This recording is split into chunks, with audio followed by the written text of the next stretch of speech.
Hello les cocos, c'est Mister Perrier. Huawei vient tout juste de dévoiler ses nouveaux smartphones, le Huawei P50 et le Huawei P50 Pro. Ces nouveaux smartphones tournant sur HarmonyOS, le système d'exploitation maison de Huawei, devraient, si tout va bien, devenir les nouveaux rois de la photo vidéo, comme l'était le Mate 40 Pro. Pour l'instant, ils n'ont été annoncés qu'en Chine, mais je me réjouis qu'ils les sortent en Europe pour pouvoir vous les tester. Mais quand on parle d'HarmonyOS, on ne parle pas que de smartphones, il y a tout un écosystème qui va tourner dessus, dont les montres connectées. Alors moi, la watch qui m'accompagne tout le temps, c'est la Huawei Watch GT2 Pro. Je vous présente donc aujourd'hui sa successeuse, la Huawei Watch 3. Tout ça après le générique.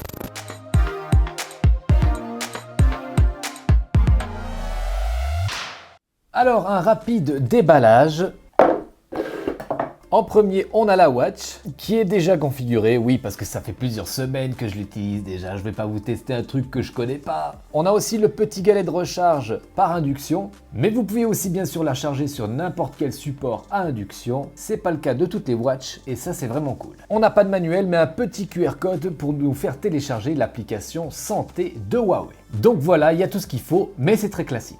Alors cette Huawei Watch 3 existe en deux versions. Une version un petit peu classique avec un bracelet en cuir, le tour en acier inoxydable de couleur argent, ou alors vous avez la version active qui elle a un bracelet en caoutchouc et le tour en acier inoxydable est lui noir. Alors bien sûr sur la version classique vous pouvez très bien installer les bracelets en caoutchouc de la version active. C'est ce que je vais faire moi d'ailleurs parce que j'utilise aussi pour le sport. Alors si on compare un petit peu les deux watches, la Huawei Watch GT2 Pro a un écran de 1,39 pouces. Quant à la Watch 3, elle a un écran 2,5D, c'est-à-dire incurvé sur les côtés, de 1,43 pouces. Donc on gagne en taille d'écran. Tous les deux sont AMOLED et la qualité et la définition est vraiment super bonne. Pour installer un bracelet, c'est super simple. On a un petit gli-gli là qui nous permet hop, de les enlever ultra facilement. Et pour l'installation, c'est kiff kiff bourrico, tic et tac, ranger du risque. Tic tic tic tic et tac, ranger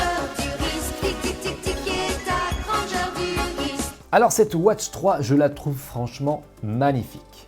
Donc on a un boîtier en acier inoxydable et derrière où il y a la recharge par induction et les capteurs, eh bien on a de la céramique. Le verre est lui en saphir synthétique inrayable. Nouveauté sur cette Watch 3, on n'a plus deux boutons, mais un bouton et une couronne digitale. La même chose que sur l'Apple Watch, elle a aussi un crantage par vibration qui rend super bien. Niveau capteur, on a vraiment tout ce qu'il faut. Un capteur d'accélération, un gyroscope, un capteur géomagnétique, un capteur optique de fréquence cardiaque, un capteur de lumière ambiant, un capteur de pression barométrique et un capteur de température qui va pouvoir donc vous donner votre température en temps réel. Alors bien sûr, c'est une température indicative, que si vous êtes en plein soleil, eh bien elle sera toujours un petit peu plus haute. Ça ne remplace pas un vrai thermomètre médical, mais ça peut vous donner une bonne indication. Et à l'heure actuelle, avec ces vagues de fièvre, un thermomètre d'appoint, ça peut toujours servir. Niveau appairage et synchronisation avec votre smartphone, c'est vraiment tout simple. Ça fonctionne aussi bien sur HarmonyOS, iOS et Android OS. Vous n'avez qu'à télécharger l'application Huawei Santé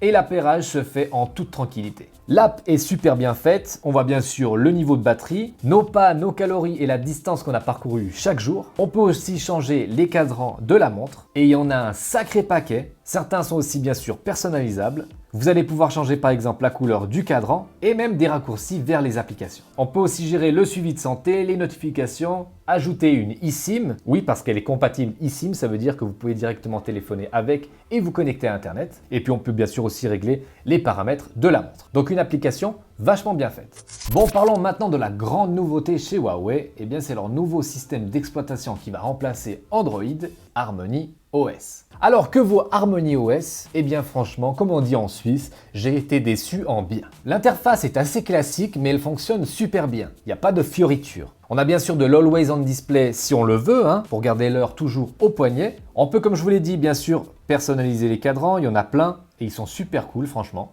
Grâce à la couronne digitale, eh bien on rentre dans le menu où on trouve les applications préinstallées, mais aussi les applications qu'on va pouvoir installer avec l'App Gallery. On peut donc rechercher des applications, mais aussi on a les applications recommandées par Huawei. Et franchement, ça commence à grossir. Et il ne faut pas vous inquiéter, Huawei met le paquet et les applications qui vous manquent vont arriver au fil des mois. Alors moi, j'ai mis les applications en liste Mais on peut aussi bien sûr dans Réglages, modifier le lanceur et mettre la fameuse grille qui ressemble beaucoup à ce que la pomme peut faire, avec le petit zoom qui va bien. Dans les réglages, eh bien, on peut régler tout ce qu'on veut, c'est vraiment paramétrable au millimètre près. On a le Wi-Fi, le Bluetooth, le NFC, les cadrans, les icônes. On peut aussi bien sûr personnaliser le bouton du bas et y mettre l'application que l'on désire. Moi pour ma part j'ai mis les entraînements sportifs et au niveau des entraînements je peux vous dire qu'il y en a pour tous les goûts. Et même s'il manque le sport que vous faites et à mon avis c'est pas possible, vous pouvez aussi personnaliser et le créer vous-même. En tout cas comme vous le voyez l'interface est super fluide. On a 16 Go de mémoire interne et 2 Go de RAM et ça fait tourner en tout cas la bête de façon magistrale. On a aussi bien sûr un micro et des haut-parleurs donc on peut bien sûr l'utiliser comme téléphone. Avec 2 clics sur la couronne on obtient le multitâche et on peut bien sûr fermer les applications. On a aussi l'application musique et on peut donc utiliser Huawei Music. On peut donc soit écouter directement à son poignet ou même y appairer des écouteurs Bluetooth. Comme les très bons FreeBuds 4. D'ailleurs, si vous n'avez pas vu la vidéo sur ceux-ci, elle sera juste là. Le son des haut-parleurs de la montre sont étonnamment très bons. Jugez par vous-même.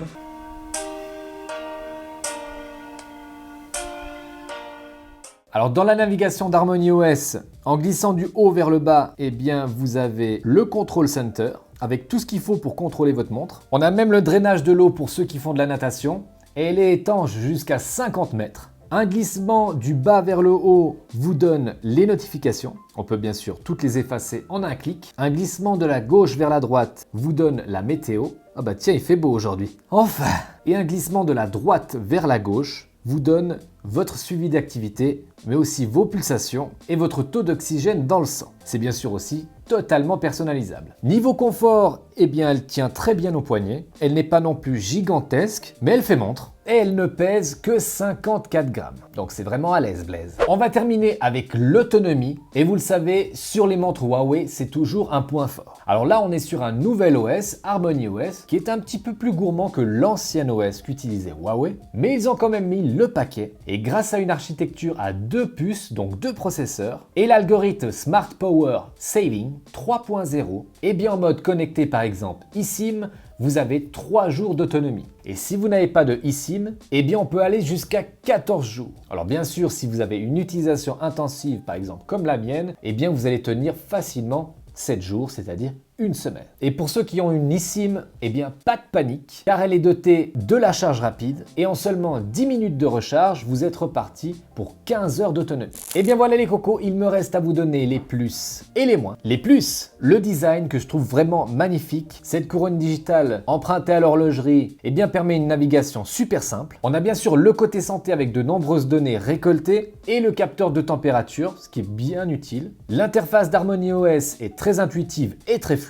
La qualité de l'écran est vraiment magnifique. Huawei s'est ouvert aux applications tierces, c'est-à-dire que les applications qui vous manquent eh bien, vont bientôt être développées pour être compatibles avec la Watch 3. La qualité des appels est super bonne, vous avez entendu les haut-parleurs et le micro fonctionne super bien. Les points négatifs maintenant. L'autonomie est moyenne si on installe une eSIM. On n'a toujours pas d'électrocardiogramme. Alors ça c'est une absence mais c'est pas utile à tout le monde. On ne peut pas encore bien interagir avec les notifications. Et puis l'assistant Celia que je vous ai pas montré parce qu'elle est vraiment très limitée, en espérant qu'elle s'améliore avec les mois à venir. Et bien voilà les cocos, c'était mon avis sur la Huawei Watch 3, un avis très positif. Ce sera en tout cas la watch qui va m'équiper au quotidien. Et la bonne nouvelle c'est que vous l'avez vu, elle est pleine de qualité et son prix n'est pas par contre exorbitant. Vous allez pouvoir la trouver dans les 360 francs suisses ou 360 €. Et si vous voulez vous la procurer, il y aura bien sûr les liens dans la description. Pour soutenir la chaîne comme d'habitude, n'hésitez pas à laisser un pouce méga bleu,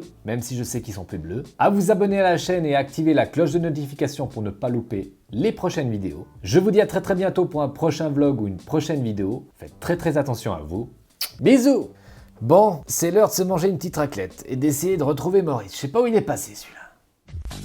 Pouce bleu, dans de bleu, laisse-moi un méga pouce bleu, dans de bleu, laisse-moi un joli pouce bleu, dans de bleu, laisse-moi un méga pouce bleu.